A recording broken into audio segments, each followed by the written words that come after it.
경영의 여섯 번째 관리와 리더십 세 번째 시간입니다.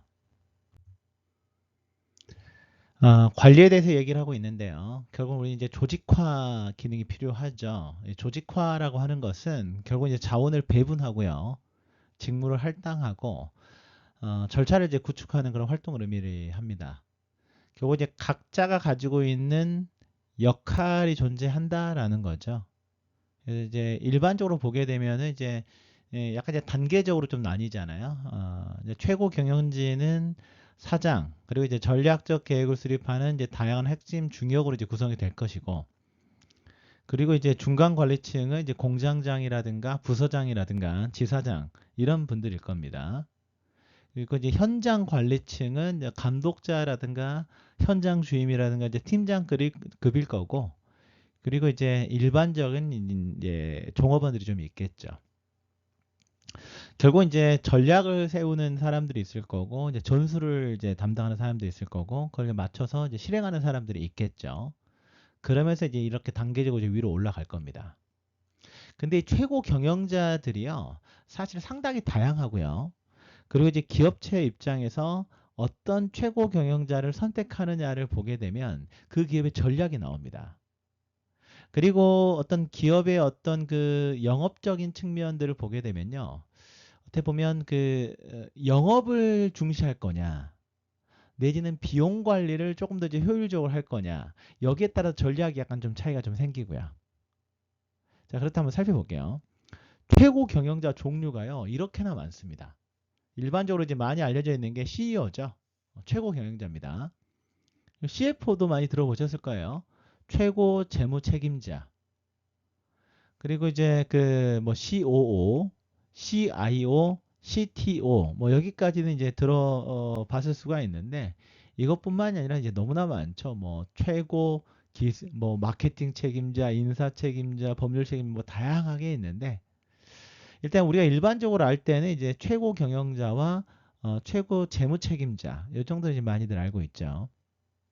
근데 이제 CFO들이 최고 경영자로 갈 때가 있습니다.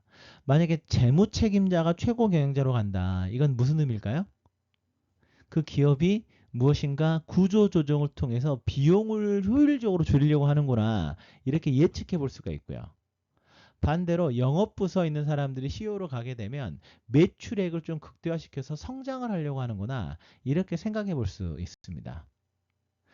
2023년도에 있었던 이제 신세계 그룹을 보게 되면요, 대표이사들을 보게 되면 이제 신세계가 박주영 대표이사, 이마트가 한치양 대표이사인데, 여기에 있는 분들이 다 재무라인 출신들이에요. 지금 무슨 얘기입니까? 재무라인 출신들이 대표이사로 갔다. 그럼 무엇인가?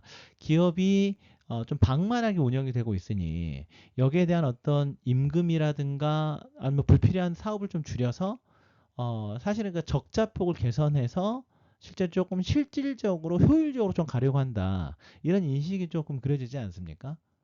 그래서 이마트만 하더라도 올해 들어서 이제 직원들의 희망퇴직을 받거나 점포를 계속적으로 축소하고 있는 것도 이런 재무라인들이 최고 경영자로 가면서 나타나는 이런 현상들로 볼 수가 있겠죠.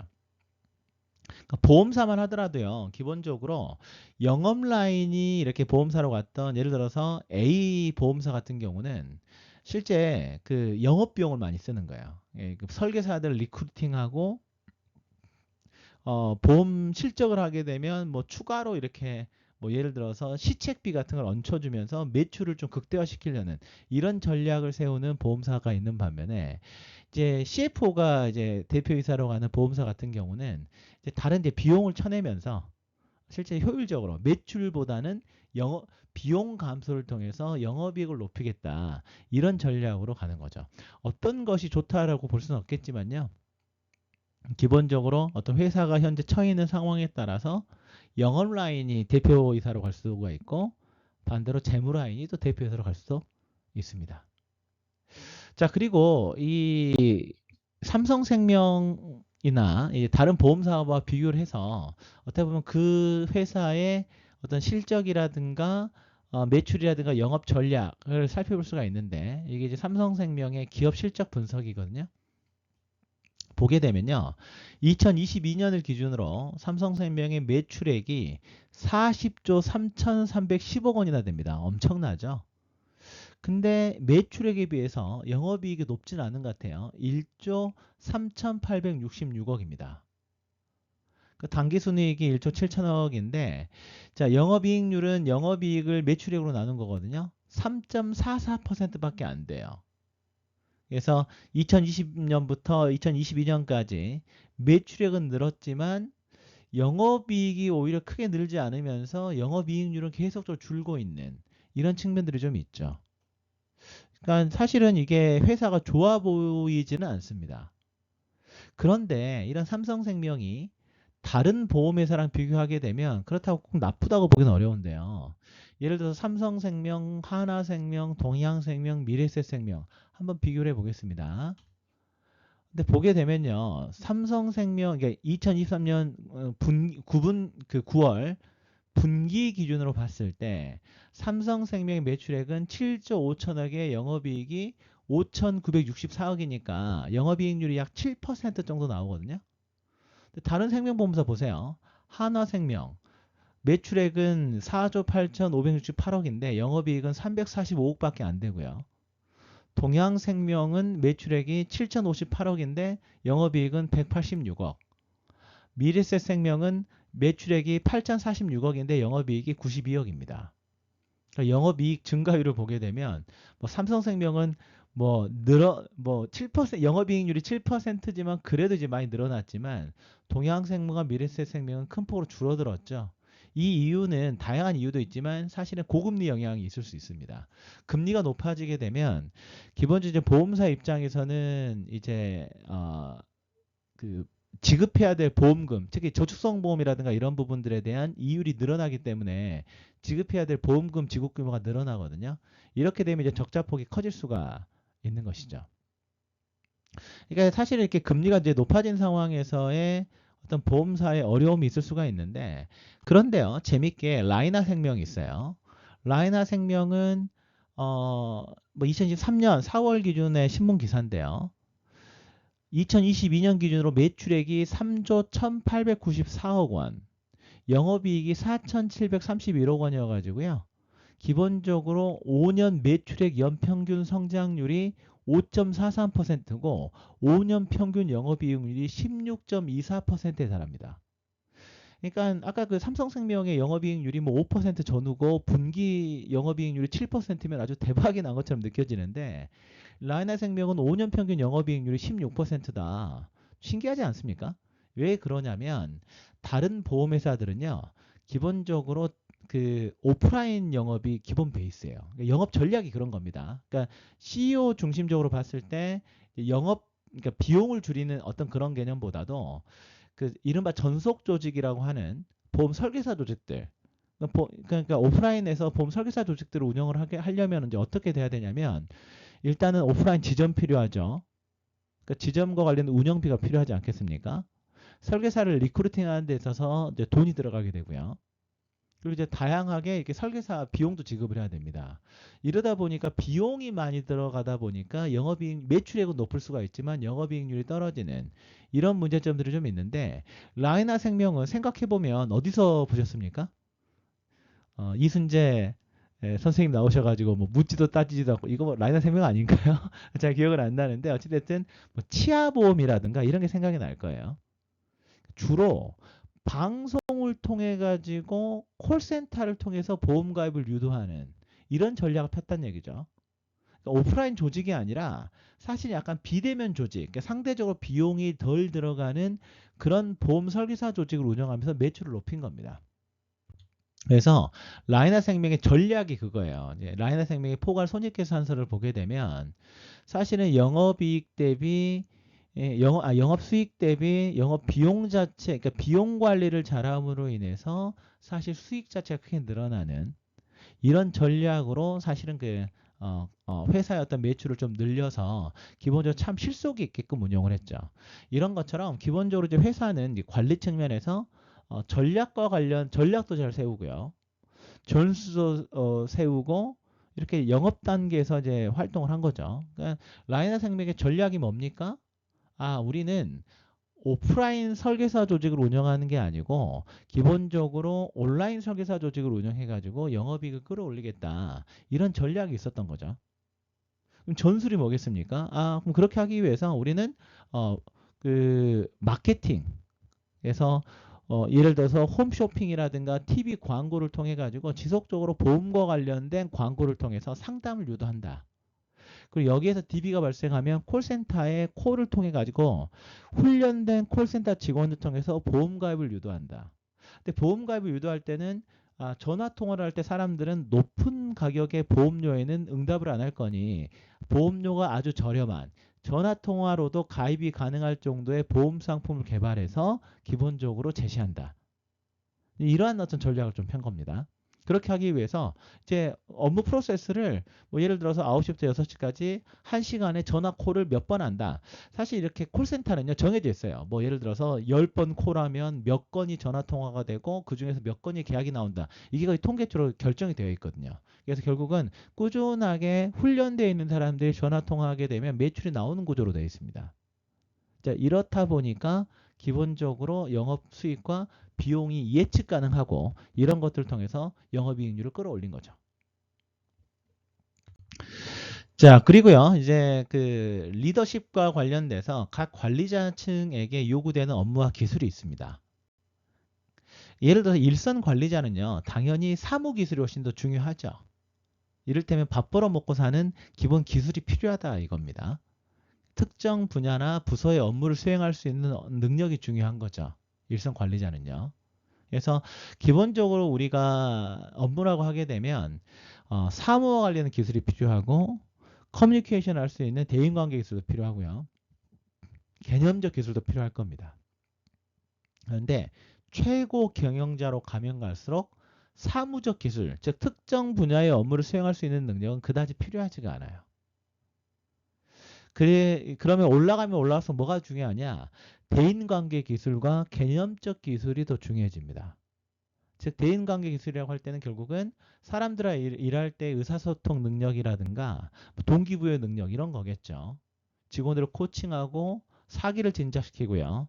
적절하게 권한도 위임을 하면서 실제 지도와 지원을 하는 이게 이제 대인관계 기술일 거고 개념적 기술이라고 하는 것은 조직에 대한 어떤 비전, 큰 그림을 제시하고 이런 것들 업무를 조금 제시해 줄 수 있는 그런 부분일 겁니다. 그래서 어떻게 보면 계획하고 조직화하고 통제하는 여기서 말하는 통제라고 하는 것은 기본적으로 그 정확하게 성과 관련된 기준을 제시하고요. 여기에 대해서 실제 포상하는 이런 것들 얘기하는 겁니다. 문제를 분석하고 의사결정하는 거죠. 이게 이제 개념적 기술로 볼 수가 있습니다. 그래서 일선 관리자는 사무적 기술이 중요하다라고 한다면은 중간 관리자는 대응 기술과 개념적 기술이 점점 중요해지기 시작하고 최고 경영자로 가면 갈수록 큰 그림을 그리는 것이 훨씬 중요하죠. 기획이 중요해집니다. 그래서 실제 그 최고 경영자로 가면 갈수록 이 본인의 사무 기술이 그다지 중요하지 않아요. 근데 이제 일반적으로 이제 문제가 뭐냐면 이렇게 위로 올라가는 사람들이 너무 바쁘게 산다는 얘기죠. 이제까지 본인의 업무 능력이 뛰어나서 승진한 사람들이 많다 보니까 실제 거의 최고 경영자까지 갔음에도 불구하고 거의 사무원처럼 일하는 어떤 임원들도 있거든요. 이런 임원들은 사실은 좀 성장하기가 어렵죠. 그래서 실제 아무리 일선 관리자나 중간 관리자에서 능력을 인정받아서는 치더라도 훌륭한 최고 경영자가 되지 못할 수도 있습니다. 좀 다른 영역인 것 같아요. 그래서 이러한 것들을 조금 전반적으로 좀 개발할 수 있는 이런 훈련이 필요하다 이렇게 여겨지고요. 그리고 이제 관리 영역에서 중요한 것 중에 하나가 적합한 인재를 확보하고 유지시키는 거죠. 기본적으로 이건 이제 리크루팅의 영역이기도 합니다. 그래서 인사 배치라고 하는 것은 사람들을 고용하고 동기부여 해가지고요. 이탈하지 않고 조직 내에서 지속적으로 일하게 하는 과정인 것이죠. 일하기 위해서요. 다양한 인센티브를 줘야 됩니다. 사실은 뭐 아무리 조직 내에서 뭐 끈끈한 관계다고 하더라도 제대로 된 보상이 없으면 누가 그 회사에서 일하고 싶겠습니까? 보상을 잘 해줘야 되겠죠. 복지도 중요하고요. 그래서 사람들이 이제 대기업에서 일하고 싶어 하는 겁니다. 네이버만 하더라도요, 이러한 복지가 있더라고요. 전 직원 대상으로 연간 1,000만 원 상당의 주식을 부여하고요. 그리고 대출 이자의 1.5%를 10년간 지원을 합니다. 대출 금액 최대 2억 원까지라니까 2억 원의 대출 이자 1.5%면 1년에 300만 원 정도 되거든요. 10년이면 3천만 원이잖아요. 매년 1,000만 원씩 주식 부여한다고 하면 10년 동안 주식과 대출이자 지원으로 직원이 가져갈 수 있는 돈만 10년 기준으로 1억 3천만 원이에요. 예. 이런 이제 부가 수입이 있는데 사람들이 나가려고 할까요? 쉽지 않을 수가 있을 것 같은데. 이것뿐만이 아니라 업무 형태도 상당히 유연하죠. 그러니까 뭐 출근 시간이 고정되어 있지 않고 평일 6시부터 22시 사이에 일정 시간만 근무하면 되고 주 3일 이상 사무실에 출근하되 원격 근무 중에서 이제 자율 선택을 할 수가 있고요. 그리고 뭐 리프레시 휴가 주고 자기 돌봄 휴직 주고 뭐 말만 들어도 상당히 매력적입니다. 그리고 이제 이런 대기업들일수록 식당은 또 워낙 잘 돼 있어가지고 사실 뭐 맛집이죠 맛집. 그래서 찍어가지고 인스타그램 같은 거 이제 공유하기도 하고 그렇습니다. 이런 이제 적절한 이런 보상 체계를 갖추고 있게 되면 실제 이제 직원들을 관리하기 좋겠죠. 그리고 이제 관리자로 가면 갈수록 이제 리더십이 필요합니다. 이 리더라고 하는 것은 결국은 비전을 제시하고 사람을 교합시키는 거죠. 기본적으로 이제 좋은 리더들이 있습니다. 우리 예를 들어 삼국지만 하더라도 좋은 리더들이 있죠. 근데 그 리더라고 하는 것이 실제 본인 중심적인 리더십 있는 경우도 있고 카리스마 있는 반대로 약간 이제 참여적인 리더십을 추구하는 이런 사람도 있고요. 이 리더라고 하는 것은 결국은 이제 사적인 부분에 있어서 생각보다 관심을 많이 쏟아야 됩니다. 부하의 어떤 직원들의 관심사 이런 것들 신경도 쓰고 책임감도 부여를 하고요. 신뢰를 확보해야 되겠죠. 그리고 리더는 이제 기업 가치를 구축해야 됩니다. 그래서 기업 가치라고 하는 것은 결국은 직원과 고객에 대해서 배려하고요. 환경과 제품의 질에 대한 관심을 포함하는 것이죠. 리더는 그리고 이제 윤리적이어야 되고요. 그리고 책임과 책임감을 강조하되 변화를 포용해야 됩니다. 그래서 이렇게 이제 리더가 다양한 어떤 의미들이 있는데 리더십 유형은요 조금 차이가 있는 것 같아요. 일반적으로 리더십을 이런 식으로 분류를 하거든요.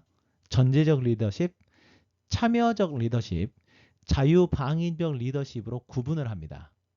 이 전제적 리더십이라고 하는 것은요. 리더가 결정 권한을 가지고 단독으로 지시를 내리는 이런 스타일이죠. 그래서 리더가 명령을 내리는 거예요. 따라와.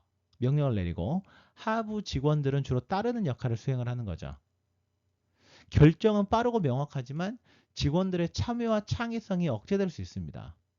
그렇다면 반대로 얘기하면요. 참여와 그러니까 창의성이 굳이 필요하지 않은 이런 업무가 있어요. 이런 것들은 전지적 리더십이 상당히 중요할 수 있다는 겁니다. 예를 들어서 화재를 진압합니다. 아니면 이제 전투가 벌어졌어요. 이걸 어떻게 해야 됩니까? 지시를 내리면 그대로 따라야 돼요. 그게 낫습니다. 그렇게 해야 됩니다. 화재 진압한다. 그러면 부하들의 절대적 복종이 필요하죠. 이렇게 하고 침투해서 이렇게 해.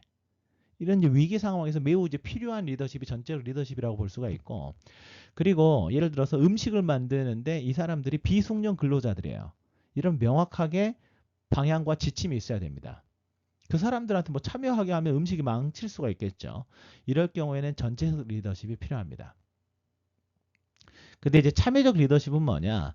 이건 이제 기본적으로 직원들이 업무 역량을 가지고 좀 일을 하는 뭐 대기업 같은 데서 실제 필요할 수가 있는 건데, 즉 리더가 직원들과 협력하고 의견을 수렴해서 결정을 내리는 스타일이 바로 이 참여적 리더십이라고 볼 수가 있겠죠.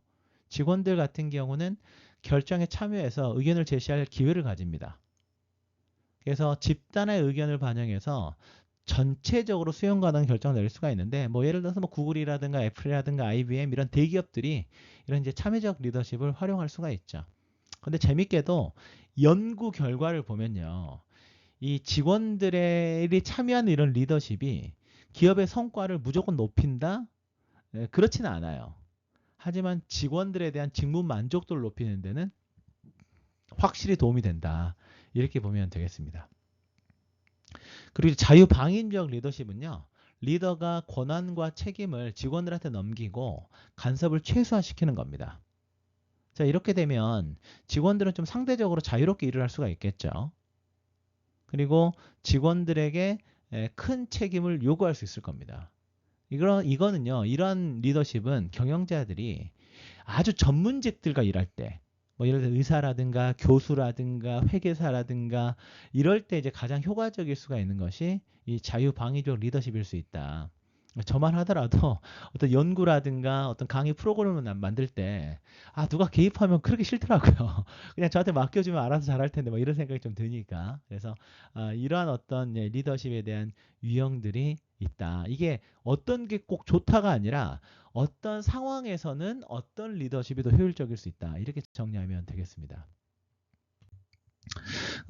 그래서 이제 리더십 유형을 이런 식으로 좀 나눠요. 그래서 왼쪽에 있을수록 그 이제 이쪽에 왼쪽에 있을수록 이렇게 상사에게 집중되어 있는 리더십이라고 보면 되고요. 오른쪽으로 가면 갈수록 이제 직원 중심적인 리더십이고 직원의 자유도가 높아진다 이렇게 보면 되겠습니다. 그래서 이 세 가지가 전체적 리더십인데 가장 이제 그 상사의 권한이 막강한 것이 관리자가 결정을 내리고 통보하는 이런 식이 될 수가 있을 것 같고요. 그리고 오른쪽으로 가면 갈수록 직원의 자유도가 높아지는, 즉 참여적이고 민주적인 이런 의사결정이다 이렇게 보면 되겠습니다. 직원의 이제 권한을 확대하는 부분에 있어서는 실제 이제 권한 위임이 많이 활용이 되고 있는데요.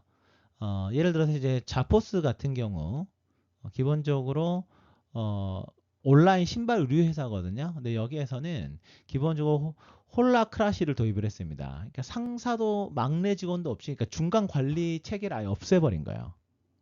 그래서 기본적으로 이제 직원들에게 큰 권한 위임을 한 거죠. 그래서 왜 이렇게 했느냐? 일선 근로자들한테 고객의 요청에 신속하게 대응하는 데 필요한 책임, 권한, 자유, 훈련, 장비 같은 것들을 부여하는 겁니다. 그래서 이제 자포스가 기본적으로 실제 이제 이런 이제 홀라크라시를 도입을 해가지고 실제 상사 없는 직장을 만들 거다 해가지고 이 실험을 지금도 계속하고 있습니다. 그래서 이렇게 이제 홀라크라시를 도입한 이유가 혁신이 필요하기 때문이다 이렇게 얘기를 했는데요. 근데 이런 것들이 그 장점이 있습니다. 물론 이렇게 중간 관리자 없애버리니까 조직의 효율성을 높이고요.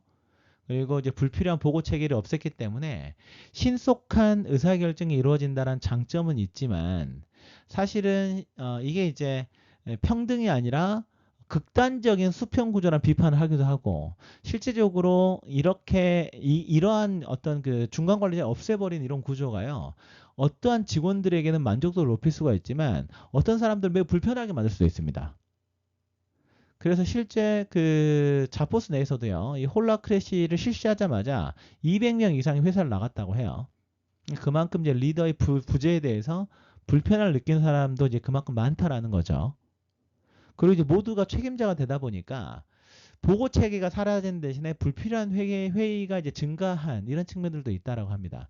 그럼에도 불구하고 이런 게 중간 관리자를 없애는 이런 실험들, 즉 일반 직원들의 권한을 확대하는 이런 것들이 아직도 이제 지속되고 있고 결과는 저도 좀 궁금해요. 앞으로 이제 성과가 어떻게 나올지. 근데 직원의 권한을 확대하는 거는요. 앞으로 일반적인 기업에서는 지속적으로 이런 문화가 확산되지 않을까 이렇게 생각을 합니다. 자, 그리고 이제 기업의 통제 기능이 있는데요. 통제 기능은 뭐 어떤 사람을 통제하겠다 이런 게 아니고 실제 기준을 설정해 가지고요. 평가에 대한 기준을 얘기하는 겁니다. 그래서 그 성과를 평가를 하고 일을 잘하는 사람에게는 보상을 하고요. 필요한 경우에는 조정을 하는 과정인데 5단계를 거칩니다. 첫 번째는 일단은 명확하게 기준을 설정해야 돼요. 그래야 직원들이 동의를 할 수 있습니다. 기준 자체는 구체적이고 달성 가능하고 측정 가능해야 되겠죠. 뭐 예를 들어서 뭐 언제 3월 31일까지 불량품을 1000개당 10개에서 5개로 줄이자. 이런 것들입니다. 이런 기준을 설정한 다음에 그거를 이제 감독하고 기록을 하는 거죠. 그리고 이러한 명확한 기준이 정말 달성했는지 결과를 평가를 합니다. 그리고 그 결과에 대해서 보상할 거는 이제 포상을 하는 거죠. 그리고 필요한 경우에는 기준을 이제 수정할 수가 있는 거죠. 피드백을 해서 이게 현실적인 기준이야?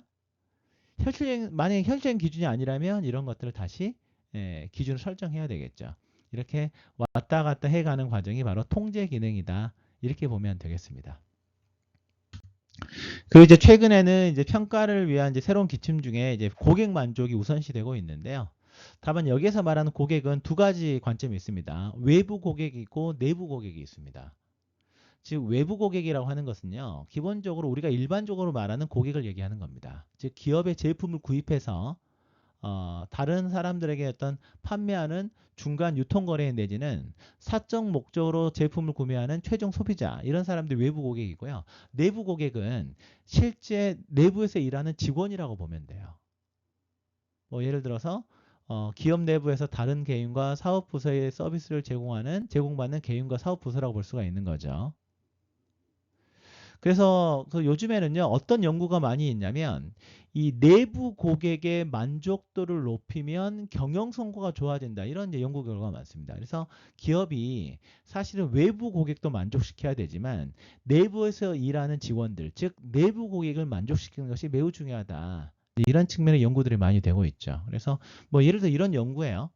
내부 고객 지원 활동, 권한을 위임하고, 내부 소통하고 교육 연수하고 경영층을 지원하는 것이 시장 제한성에 영향을 주고 이게 이제 경영 성과에 영향을 줘 이런 연구 모형 같은 것들을 만들어 가지고 실제 연구가 진행되고 있죠. 그래서 향후의 기업들은요 외부 고객도 중요하지만 내부 고객 만족을 위해서도 노력을 많이 해야 되지 않을까 그런 생각이 좀 듭니다. 자, 세 번째 시간 오늘 강의 마무리하면서 이런 것들 한번 생각해 보면 좋을 것 같아요. 우리가 이제 세 가지 리더십 유형을 살펴봤죠. 전제적 리더십과 참여형 리더십, 그리고 자유방임적 리더십에 대해서 알아봤는데 만약에 프로스포츠 팀이 있다면 그 어떤 리더십 유형이 가장 효과적일까요? 한번 좋아하는 프로스포츠 팀이 있습니까? 감독이 어떤 유형인지 한번 살펴보고요. 내가 응원하는 스포츠 팀에는 과연 어떤 유형의 감독이 필요한지에 대해서 한번 고민해보고 정리해보면 좋을 것 같습니다. 이번 그 경영학기의 6주차 관리에 대한 부분들 강의 듣느라 수고 많았습니다. 감사합니다.